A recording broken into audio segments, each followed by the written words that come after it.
Paul knew that suffering was our servant, not our master for the believer. Suffering was not the master of the believer, it was the servant because of what it produces. And he tells us what it produces. He says, he says it produces perseverance. Now, there's a lot we don't know, right? We don't know why our spouse walks out the door sometimes. When our children are rebellion, we're like, why? I've taught them. I've prayed for them.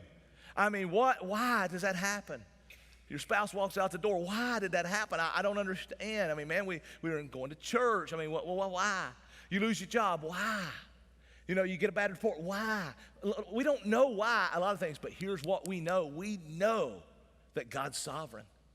And we know that God's producing in those things.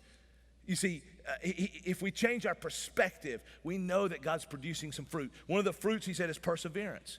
We know that trials produce perseverance. That means muscle on your soul. That's what it means.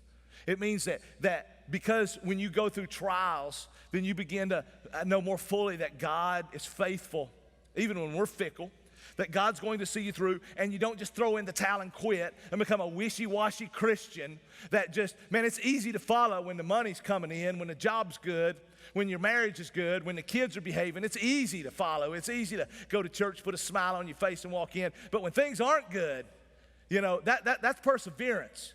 And perseverance comes when you go through some trials and you begin to understand God's faithful.